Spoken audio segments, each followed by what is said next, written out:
Olá, boa noite a todos os trabalhadores e frequentadores do Centro Espírita O Consolador.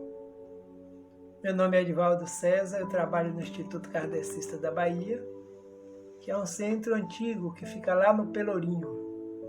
Estou aqui esta noite atendendo ao convite de Thaíta e Mateus para que possamos fazer reflexões acerca da parábola do festim de núpcias.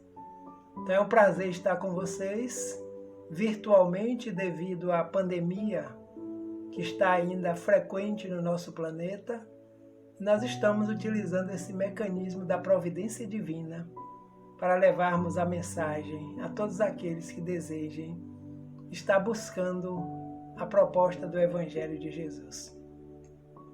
Então, neste momento, convidamos a todos para que possamos nos recolher intimamente, buscando fazer uma sintonia através de uma prece, para que estabeleçamos comunhão com o divino em nós, com a presença do Mestre amigo de Nazaré, Jesus, de todas as horas, para que mais uma vez nos envolva na sua paz, na sua harmonia espiritual, e que possamos apaziguar as nossas consciências, as nossas emoções, buscando assim compreender o Evangelho e a sua vivência no nosso dia a dia.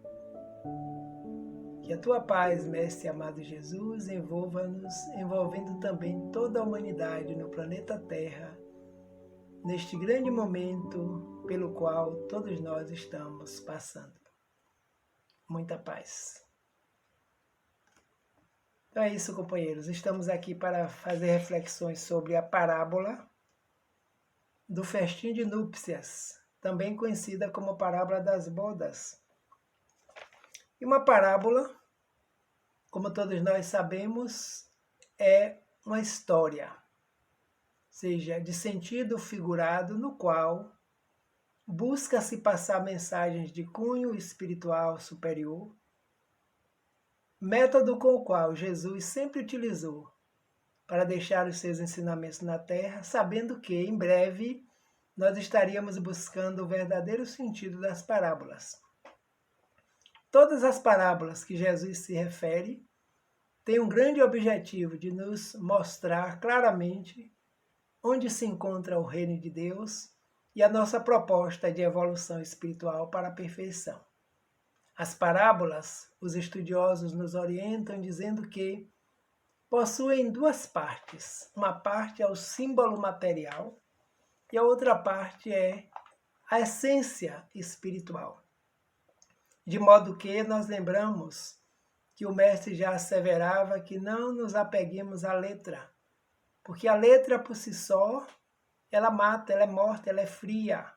Mas a essência da letra, ou seja, qual o ensinamento que essa letra, que essa parábola, emitida por Jesus e anotada pelos trabalhadores daquele momento, os apóstolos, neste caso Mateus, no capítulo 22, versículo de 1 a 14. Qual o significado? Então, o mais importante em uma parábola é justamente a sua transcendência. Nós vamos buscar transcender aquelas palavras, buscando a essência do conhecimento para aplicabilidade na nossa vida, no nosso dia a dia.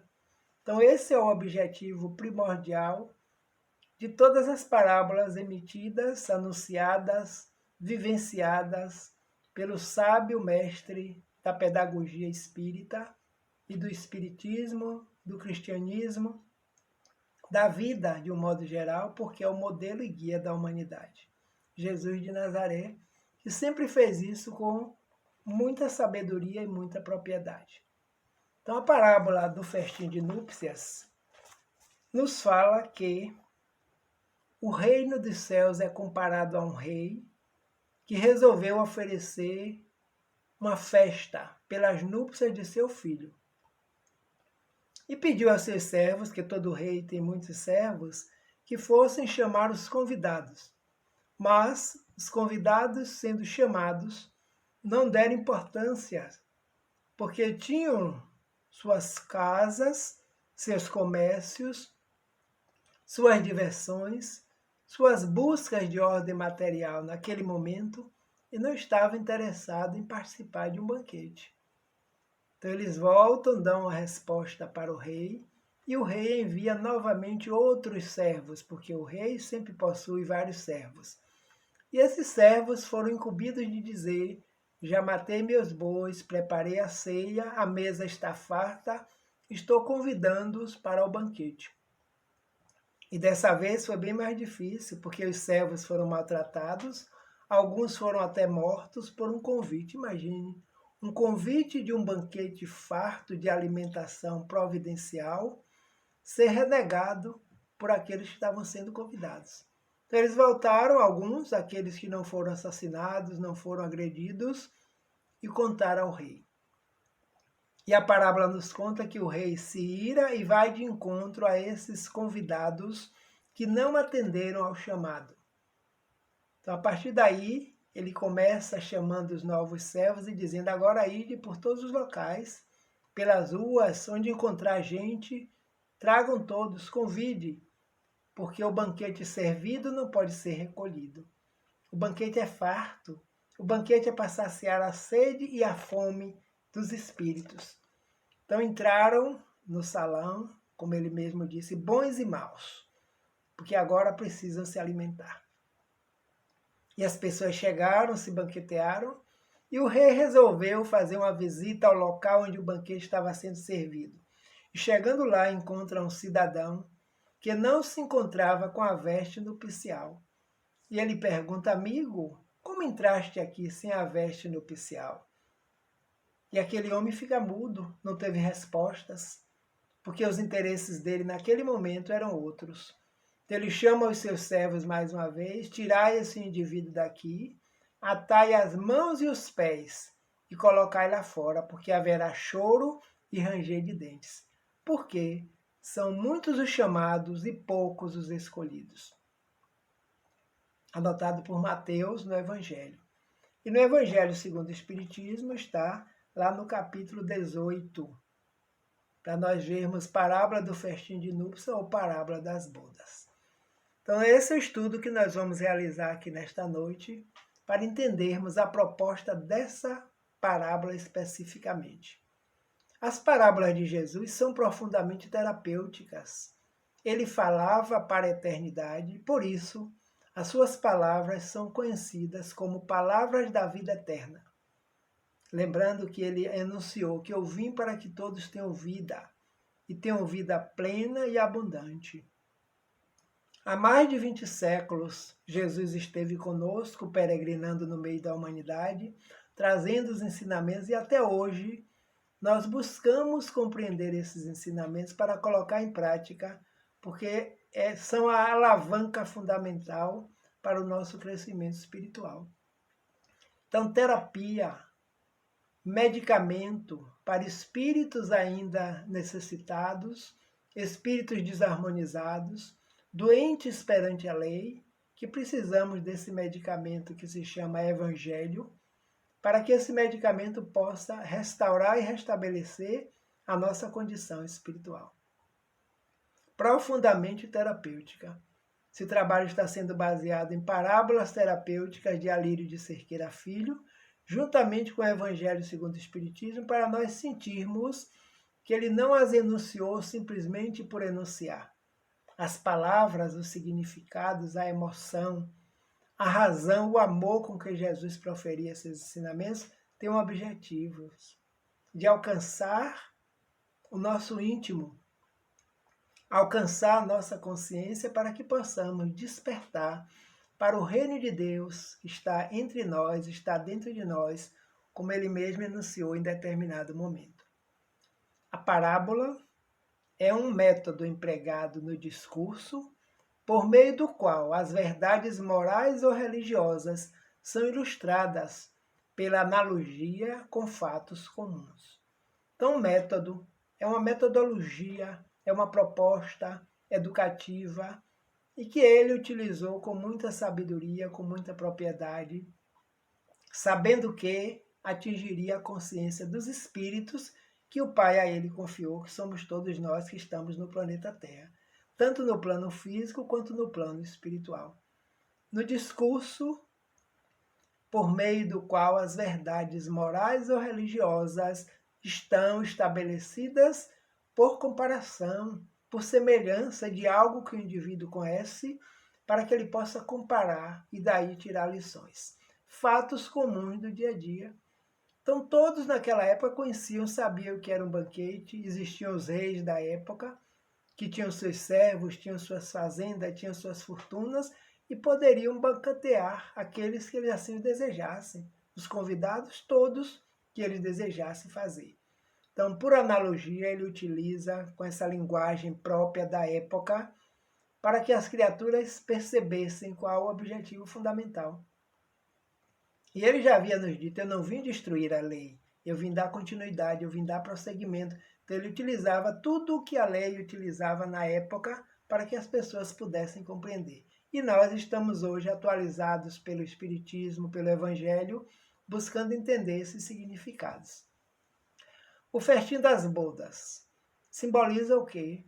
O reino dos céus, isto é, o estado de plenitude alcançado mediante nossa marcha ascensional, regida pela lei divina do progresso. Então, o reino de Deus, quando ele diz que está dentro de nós, são as potencialidades divinas no espírito, em todos nós, na consciência. Quando Allan Kardec pergunta onde está inscrita a lei de Deus, os espíritos da codificação respondem que na consciência do ser. Então, nós sabemos que o reino está em nós, que somos emanados desse Deus, criador e mantenedor da vida, e esse estado de consciência, de despertar, de ampliar potencialidades, que nós chamamos o reino de Deus, o reino da paz, da justiça, do amor, da bondade e da misericórdia. Então, como vamos alcançar? Através da lei do progresso. Todos nós estamos submetidos às leis divinas, porque são marcas em nós, marcas de Deus no espírito, de maneira que nenhum espírito vai permanecer sem evoluir. E nós, no planeta Terra, estamos orientados por esse mestre da sabedoria, o governador espiritual. Questão 625 do Livro dos Espíritos. Qual é o espírito mais evoluído que Deus ofereceu à humanidade? Kardec pergunta e as entidades espirituais respondem: vede Jesus. Então, Jesus é o nosso modelo e o nosso guia, que usa os símbolos apropriados para que nós possamos entender, compreender, aplicar e sentir onde está realmente esse reino de Deus. Então, as bodas é algo sublime que o pai pode realizar em relação ao filho. Então, ele compara com o reino de Deus. O festim. Por que ocorre esse festim? Porque o rei, Deus, decide comemorar as núpcias de seu filho Jesus com a humanidade. Olha que maravilha.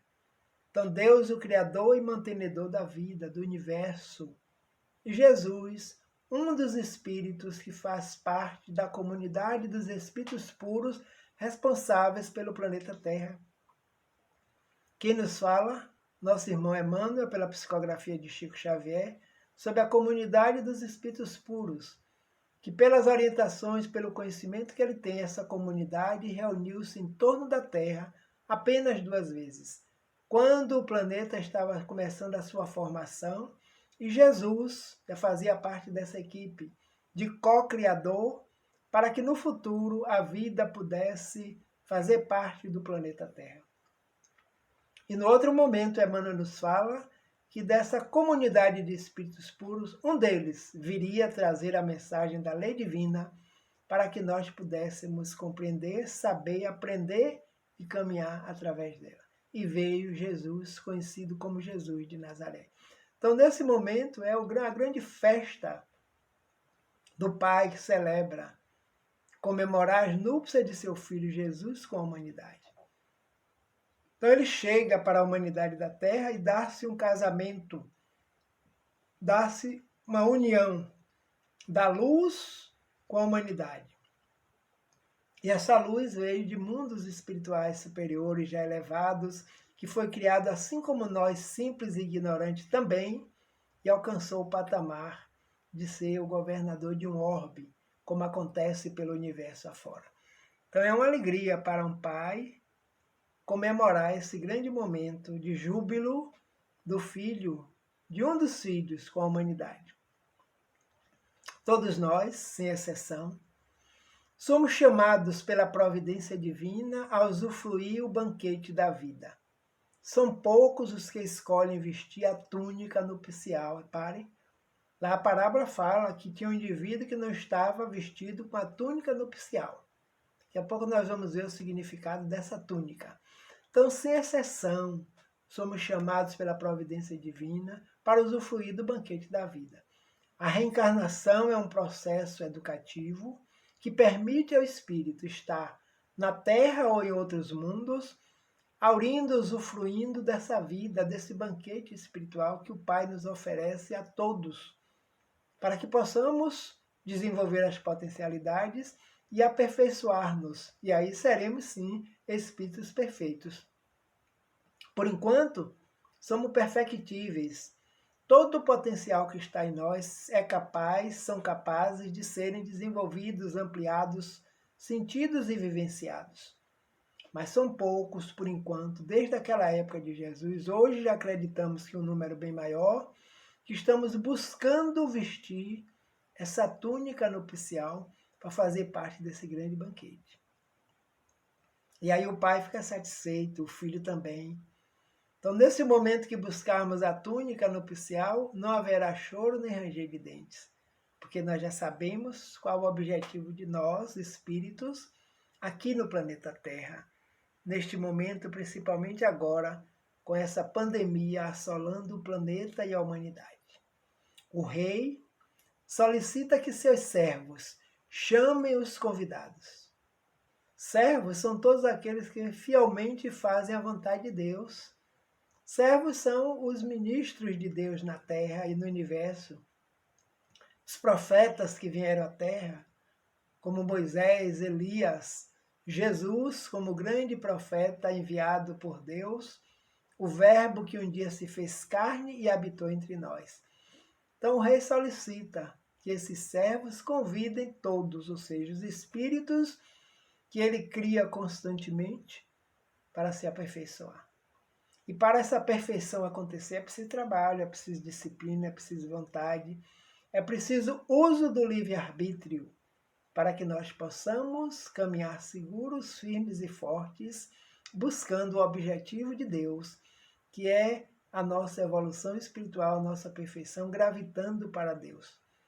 Então o rei solicita, pede, que tem condições para que os servos o auxiliem nessa programação reencarnatória.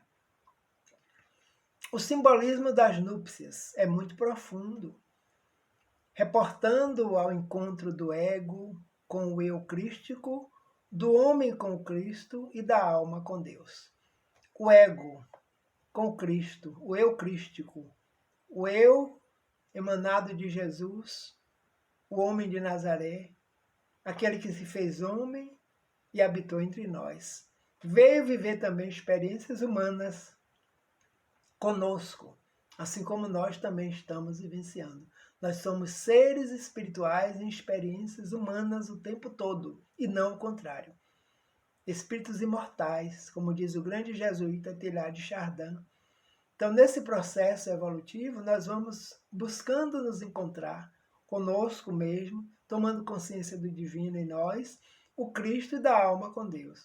Ou seja, alma, nós agora encarnados, animando um corpo material, buscando Deus. Onde é que Deus está? Deus está em nós, nós estamos em Deus.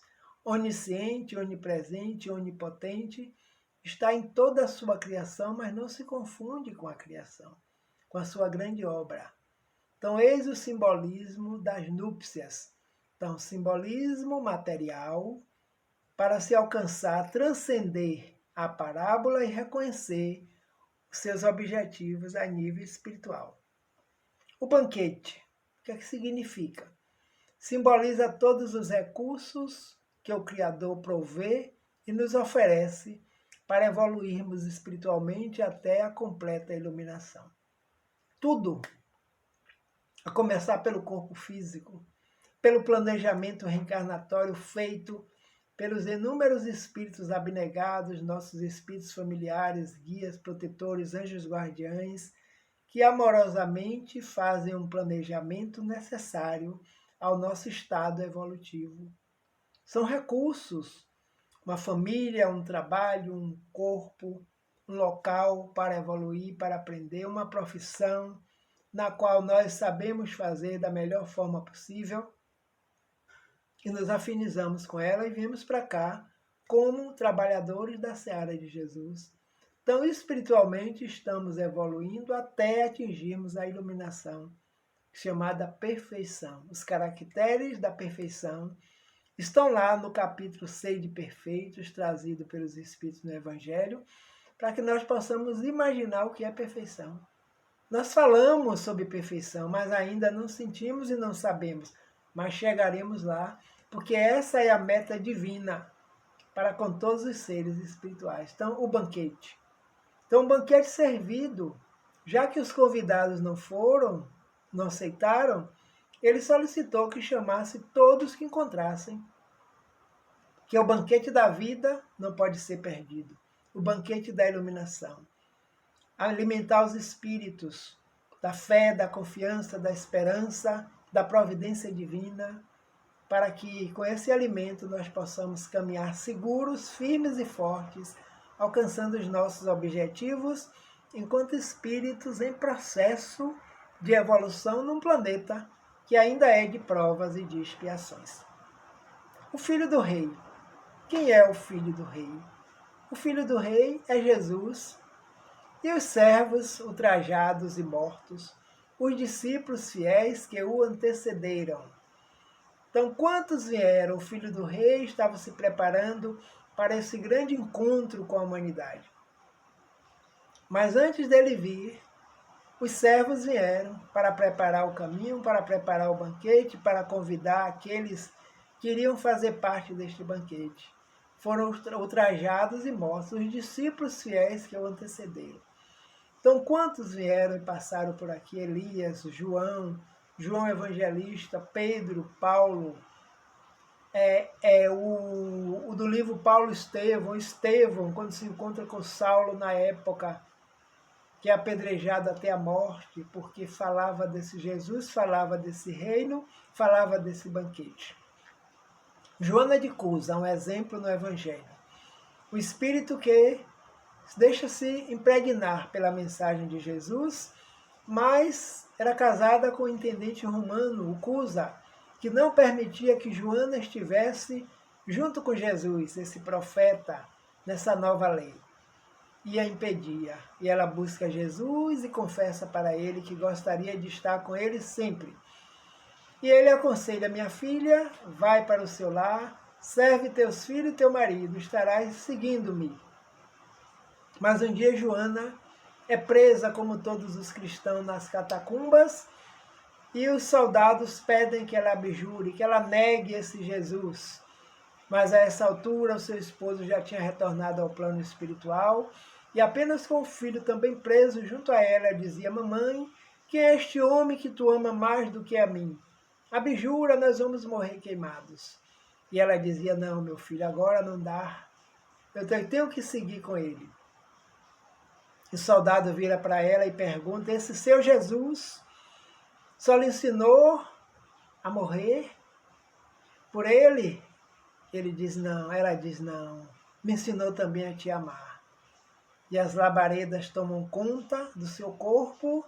Naquele mesmo momento, Jesus está presente, convidando: vem, Joana, fazer parte do meu reino, e deixando o corpo físico.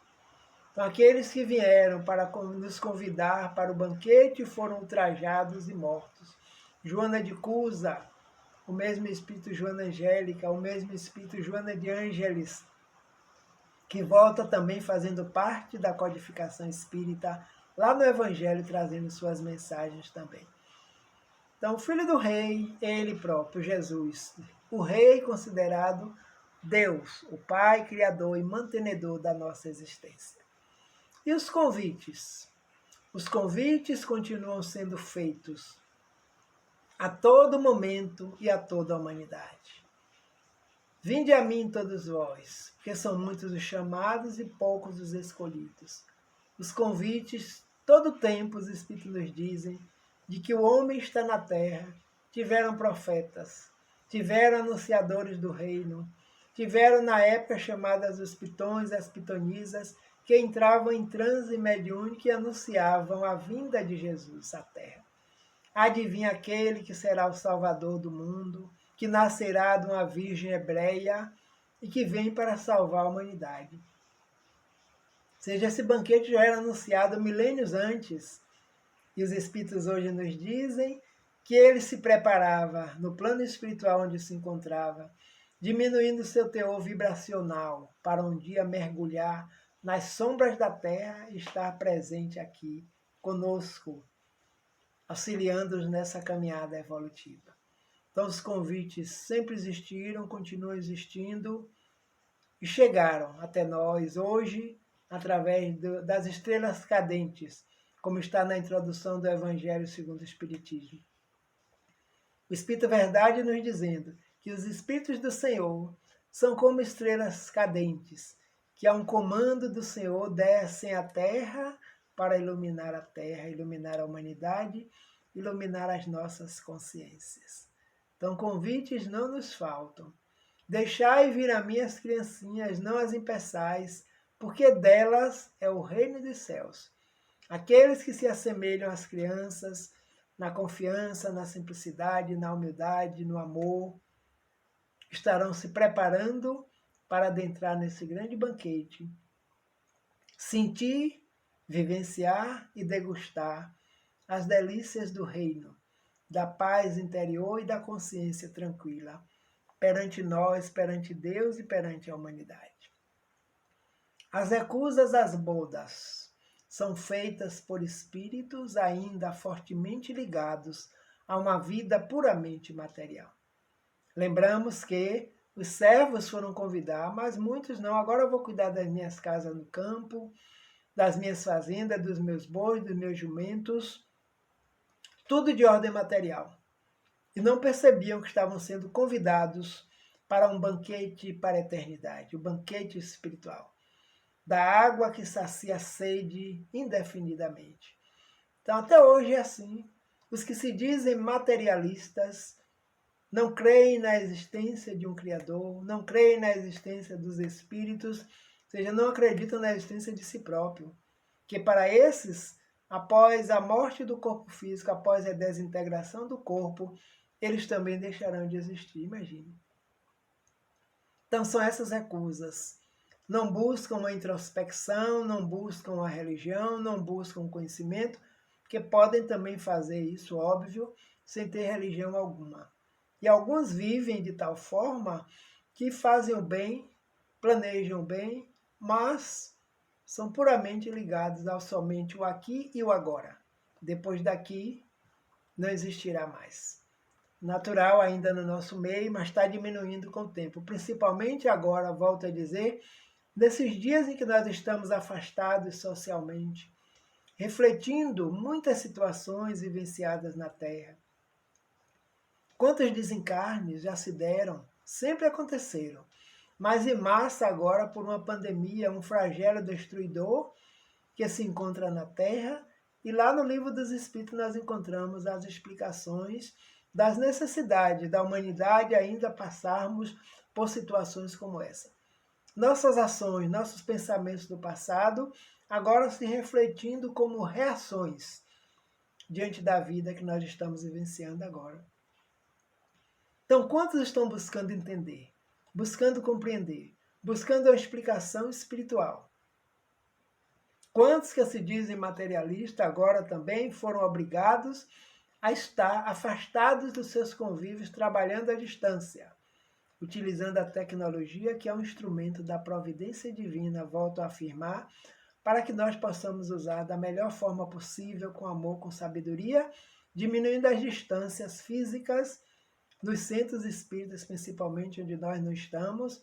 Os trabalhadores, frequentadores do Centro Consolador, estão à distância uns dos outros, se falando pelo celular, se vendo pelo celular, através das ligações, através dos vídeos, estamos também realizando esta tarefa nesse processo em condição da situação que vivenciamos agora. Mas bem-aventurados os aflitos, porque, no Sermão da Montanha, os aflitos serão consolados. Os aflitos de hoje são os arrependidos de ontem. Estamos nós aqui nessas aflições, mas com confiança na bondade, na justiça e na misericórdia do Pai. Tudo passa, porque tudo também já passou. Outras situações nós não lembramos, mas estamos agora vivendo, quem sabe, pela primeira vez, uma pandemia. Já vai passar. Nos apeguemos não só ao material, porque o material é necessário agora, enquanto estamos encarnados, mas vai ficar aqui. Mas a essência espiritual, o reino de Deus que está em nós, estará conosco sempre. O rei encolerizado, lembram? A parábola fala que o rei se encoleriza com aqueles que maltrataram e toma providência contra eles. Deus não se encoleriza, nunca, porque não se ofende. Jesus, na parábola, usa uma figura própria da época, simboliza as leis divinas que não podem ser derrogadas. Então, na época, todo mundo conhecia que os reis mandavam e desmandavam. Quando se encolerizavam, mandavam seus exércitos exterminar, conquistar, prender, escravizar. Então, ele usa essa figura de ordem material para comparar com as leis divinas. Onde estão escritas as leis divinas? Na nossa própria consciência. E quando nós as derrogamos, essas leis, tentamos ultrapassá-las, danificá-las, sofremos as consequências. E essas consequências, há muito tempo nós pensávamos que era castigo de Deus, mas hoje, pela luz do Espiritismo, nós sabemos que é a lei de ação e reação agindo em nós, para que nós possamos aprender a conviver, respeitar e andar em harmonia com a lei. Então, essa cólera simboliza a lei. Pelo livre-arbítrio, nós acionamos o determinismo e pela nossa ação recebemos uma reação de mesma intensidade, porém de sentido contrário. Mas entre ação e reação existe sempre a chamada misericórdia divina, que é o foco primordial dessa parábola. A fé, a esperança, a misericórdia e a providência de Deus para tudo aqui na Terra. E nós vamos aprendendo, entendendo e clareando a nossa mente espiritual. Tornar-se digno de trajar a túnica nupcial. O que é isso? O que significa a túnica? O desenvolvimento das virtudes, como a pureza, a mansuetude e bondade que caracterizam todos os espíritos. Então o rei percebeu que tinha um indivíduo que estava no meio de todos se banqueteando, mas ele não estava com a túnica nupcial, e ele pergunta: como entraste aqui sem a túnica? Ou seja, quando nós somos convidados para uma festa, nós vamos a essa festa com o objetivo de participar dela. E não de danificar a festa, não de usufruir de formas ilegais daquele ambiente. Então, quantos estão nos convívios espirituais, nos convívios religiosos, com outras intenções que não seja o seu aprimoramento íntimo, com desejo de escravizar, com desejo de esconder a verdade, com desejo de aprisionar aquele indivíduo pelas coisas materiais? Então percebamos, a tônica nupcial é o desenvolvimento das virtudes. Com que objetivo estamos realizando esse trabalho agora? Com o objetivo de nós aprendermos, estudando junto com vocês agora, nesse momento, as virtudes espirituais que serão desenvolvidas quando nós compreendemos o Evangelho de Jesus e vivenciamos a pureza dos sentimentos, bem-aventurados os puros de coração, a mansuetude, os mansos herdarão a terra, a bondade que todos nós possuímos. Então são algumas características do reino de Deus que fazem parte da nossa natureza espiritual. Buscamos a doutrina espírita porque temos algum objetivo. Conhecer, melhorar nossa situação de vida, perceber os nossos conflitos íntimos, pautar pelos princípios do Espiritismo, que são os mesmos princípios da moral de Jesus, para que nós possamos crescer. E crescendo espiritualmente, estaremos auxiliando aqueles que convivem conosco no mesmo ambiente, ambiente familiar, ambiente social, ambiente do centro espírita. Eis o objetivo. Então, quando nós estivermos agindo assim, nós estamos vestindo a túnica nupcial para que esse encontro do Filho com a humanidade da Terra se consolide. E aí nós estaremos no estado de perfeição, sem sofrimento, sem dor, habitando um mundo íntimo melhor, estamos caminhando para a regeneração, para que possamos, no final da máxima evolução, alcançarmos os mundos celestes ou divinos. E aí o banquete se concretiza. A perfeição acontece, nós estaremos felizes, como sempre é a meta do divino em nós. Os convidados indignos são aqueles que não estão dispostos a se esforçarem para se espiritualizar pelo amor, atendendo ao convite: vinde a mim. Vinde a mim todos vós que sofreis, que estáis cansados, angustiados, tristes, deprimidos, que eu vos aliviarei. Meu fardo é leve, meu jugo é suave. Consolador prometido, capítulo 6 do Evangelho segundo o Espiritismo, anotado por João. Então, quem se fez indigno não estavam dispostos. Não, eu vou cuidar da minha casa agora, eu vou cuidar disso. Quantas vezes nós estamos convidando as criaturas, as pessoas, até os familiares, para participarmos desse banquete que a doutrina espírita nos traz conosco? E muitos dizem, não, agora não, eu vou mais tarde, eu vou quando eu estiver mais velho, eu vou e vamos adiando. Então, por enquanto, a falta do esforço para a nossa espiritualização, pelo amor. Mas vai chegar um momento que, se nós adiarmos muito, quem vem? A estrutura dor. E a humanidade agora está nesse processo.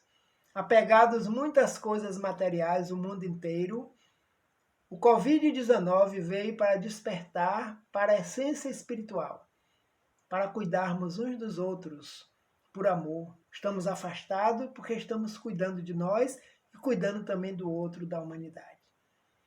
Então, são muitos os chamados, mas poucos se fazem escolher, porque Deus não escolhe. A proposta da evolução é para todos, a perfeição é para todos. Somos integrantes da obra de Deus. Não estamos à parte, nós fazemos parte da obra. E como parte da obra, vamos nos aperfeiçoando, tendo esse educador por excelência, amoroso, justo e bom, que nós conhecemos como Jesus da cidade de Nazaré, que envia o Consolador prometido, para que nós pudéssemos estar aqui agora, estudando o Evangelho segundo o Espiritismo. A túnica nupcial simboliza a fé e a confiança na justiça, na bondade e na misericórdia de Deus. Então, vestir a túnica, nesse momento estamos precisando estar vestidos com essa túnica. Fé. Há mais de 5 meses, já estamos indo para 6 meses, 7 meses, quem sabe. O vírus continua agindo. Tenhamos fé e confiança na justiça, na bondade e na misericórdia do Pai, em Jesus como modelo e guia e o médico da humanidade. Confiança na justiça, porque não ocorre nada que não seja com o consentimento e a permissão das leis universais, da lei divina. Não cai uma folha de uma árvore sem o consentimento de Deus. Que significa que todo o universo está regido pelas leis amorosas e justas do Criador. E na misericórdia do Pai. Misericórdia. O Pai Nosso está aí ensinado por Jesus para que nós possamos nos fortalecer diante da vida. Quantas orações, quanto evangelho nos lares estão sendo realizados nesse período, constantemente. Quantas palestras pela internet, a distâncias, alcançando os lares, alcançando as criaturas. Tudo isso é misericórdia e providência do Pai. Então, a túnica nupcial do encontro, desse banquete divino, precisa ser vestido por todos nós para que a comunhão seja perfeita. E aí, para que não haja choro nem ranger de dente mais tarde. É necessário disposição para a autotransformação. O objetivo primordial dessa parábola, autotransformação, reforma íntima, que nós ouvimos muito falar. Nós podemos reformar o nosso íntimo, o nosso pensamento, as nossas ações, os nossos preconceitos, a nossa visão de vida. Para isso é preciso que tenhamos disposição. Não adianta buscarmos o Evangelho para ler somente as letras frias e não jogar para dentro o seu significado, o esforço da mudança. Por isso que muitos foram chamados, estão sendo, mas ainda não se fizeram escolher porque não têm a disposição ainda para mudar seu patamar de vida. Porque no estado em que está achando que está ótimo. Mas quem já despertou esforço, dedicação, disciplina. Contamos sempre com nosso anjo guardião, nossos amigos espirituais, para que nós sejamos vitoriosos nessa proposta. E aqui está anotado por João, capítulo 14, versículos de 16 a 14, 24. E eu rogarei ao Pai, ele vos dará outro Consolador, para que fique eternamente convosco.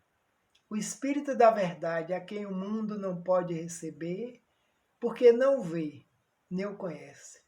Mas vós o conhecereis, porque ele ficará convosco e estará em vós. Então, Jesus prometendo outro Consolador. Não é o único, mas é outro. Ele, como Consolador, outros que vieram antes e agora a doutrina espírita. Onde Kardec nos esclarece lá nesse capítulo 6 do Evangelho segundo o Espiritismo, que a doutrina espírita veio cumprir a promessa de Jesus, a promessa do Paracleto, do enviado, do Espírito da verdade, que o mundo não pode conhecer, mas vós o conhecereis. Ele dizia aos discípulos naquela época, vós os conhecereis, porque ele estará em vós e permanecerá convosco. Então, não mais um profeta, não mais Moisés, nem Elias, nem João evangelista, nem João Batista, como vê Jesus. Agora, uma pleiade de espíritos orientado por ele, trazendo conhecimentos. Conhecereis a verdade e a verdade vos libertará. Então, à medida que nós vamos assimilando essas verdades, elas vão ficando conosco, no nosso íntimo, na nossa consciência. São as bases para a construção do reino que está em nós, que precisa ser desperto. Conhecereis, porque ele ficará convosco e estará em vós. O Espírito da verdade, que o mundo não pode conhecer naquele tempo, mas 20 séculos depois, já estamos nós aqui, com apenas alguns anos, algumas centenas e meia, mais ou menos, do lançamento do Livro dos Espíritos, 1857, 163 anos, trazendo a mensagem consoladora e despertadora de vidas e consciências. Então, a doutrina dos Espíritos é uma doutrina cristã, que faz parte também do convite para o reino de Deus. E é mais um banquete. Mais um banquete espiritual sendo oferecido. A codificação espírita. Quando em 18 de abril de 1857, Allan Kardec lança para a humanidade na França o Livro dos Espíritos, porque eles disseram, coloca no título o Livro dos Espíritos, que fala de tudo que podemos já entender e compreender agora, neste grande momento de transição do planeta Terra, muito forte e ostensivo. Então, vamos aceitar? Já aceitamos o convite para esse banquete? Ou estamos ainda resistindo? Vai chegar uma hora que o rei vai adentrar esse grande banquete. Esperamos que ele nos encontre todos vestidos com a veste devida, a veste nupcial. A vontade, a fé, a esperança, o desejo da autotransformação, da reforma íntima, nos alimentando paulatinamente, continuadamente, com os ensinamentos dos Espíritos, com o Evangelho de Jesus. E vamos nos fortalecendo e descobrindo esse reino de Deus que está em nós. Então será uma festa, um congraçamento entre nós e o divino. E Jesus, como o enviado, o Filho, ficará pleno e satisfeito, alegre, por todos nós termos aceitado esse grande convite, estarmos nos banqueteando com os princípios da doutrina espírita, como Deus, como Criador, do princípio material e do princípio espiritual, ambos para evoluir. O princípio espiritual dá origem a nós, os espíritos, seres inteligentes do universo, que utilizamos temporariamente uma roupagem física para as experiências humanas e através dessas experiências nós vamos fortalecendo a nossa individualidade. Retornamos ao plano material, ao plano espiritual sucessivamente, até chegar um dia de não habitarmos mais corpos materiais. Podemos nos comunicar. Comunicabilidade dos espíritos em todos os sentidos falando. Pluralidade das existências, as nossas existências são plurais. Então nós habitamos diversos mundos, diversas localidades, várias vezes, várias existências, porque a reencarnação é um processo educativo. Jesus como modelo e guia, com o objetivo de atingirmos a perfeição. E a moral cristã é a mesma moral que conduz essa doutrina, porque é o cristianismo redivivo, voltando às praças, aos lares, aos ambientes sociais, para que possa reformar todos os membros da grande humanidade do planeta Terra. Então estamos nós agora com esse banquete. E a evolução é a meta para atingirmos a perfeição dos nossos potenciais divinos. Algumas referências para esse trabalho: o Evangelho segundo o Espiritismo, de Allan Kardec, e Parábolas Terapêuticas, de Alírio de Cerqueira Filho. Um dos volumes, volume 1, é um terapeuta que faz análise das parábolas, utilizando-as como medicamentos para todos nós. Então aqui nós concluímos o trabalho, mais uma vez agradecendo ao Centro Espírita O Consolador, nas pessoas de Thaíta e Mateus pelo convite, dedicado a esse trabalho na casa, que possamos continuar firmes nos propósitos e quem sabe um dia visitarei a casa presencialmente depois que esse momento passar. Então a todos que nos assistem neste momento, nosso agradecimento a Deus, a Jesus, aos mentores espirituais que nos auxiliam, aos mentores do Centro Espírita O Consolador, para que a paz do Mestre continue nos envolvendo, dando-nos força, coragem e determinação. Muita paz, muito obrigado. E que Jesus nos abençoe, agora e sempre.